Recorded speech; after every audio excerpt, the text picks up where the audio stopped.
Apakah ada dalil menunjukkan kedudukan mertua dibandingkan kedua orang tua? Apa tips memberikan bakti kepada orang tua dan mertua? Sama saja, ya. Tetap orang tua diprioritaskan. Mertua itu umum, kerabat.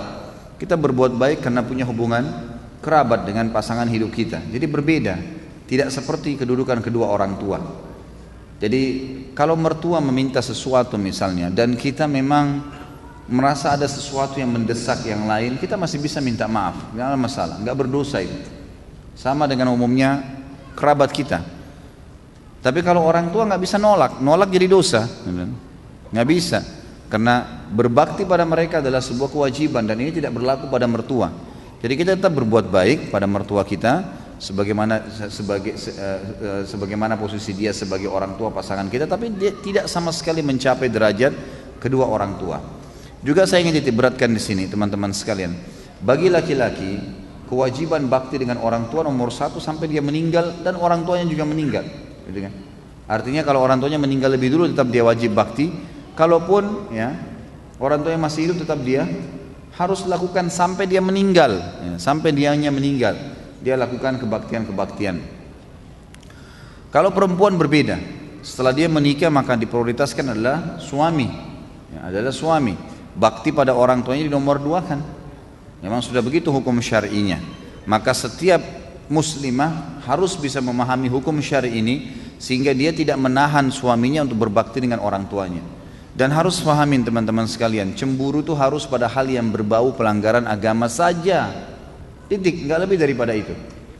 Jadi tidak benar kalau seorang wanita cemburu dengan mertua perempuannya, cemburu dengan iparnya, saudari daripada suaminya, itu nggak boleh. Pada tantenya suaminya, ya itu bukan tempatnya untuk cemburu di situ. Atau kadang-kadang yang cemburu dengan anaknya sendiri, ini nggak boleh. Jadi dia harus prioritaskan, ya, dia harus bagaimana mendukung agar suaminya tetap berbakti pada orang tuanya. Begitu pula dengan suami, kata para ulama, mestinya dia bisa memberikan peluang kepada istrinya untuk tetap berbakti walaupun dia boleh memprioritaskan dirinya. Dia masih, misalnya istrinya pamit mau kunjungi orang tuanya, dilayanilah, diberikanlah kesempatan, dibantulah semampu dia.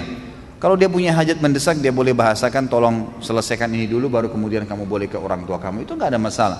Tapi harus difahamin poin di sini yang sering terjadi adalah istri menjadi penyebab suaminya tidak berbakti pada orang tuanya. Bahkan ada yang tidak pernah lagi ya mengunjungi orang tuanya hanya karena istrinya selalu mendesak dia, mengatakan tidak ada waktu buat saya saja, apalagi harus ke ibumu, apalagi harus ke ayahmu dan seterusnya. Ini tidak boleh.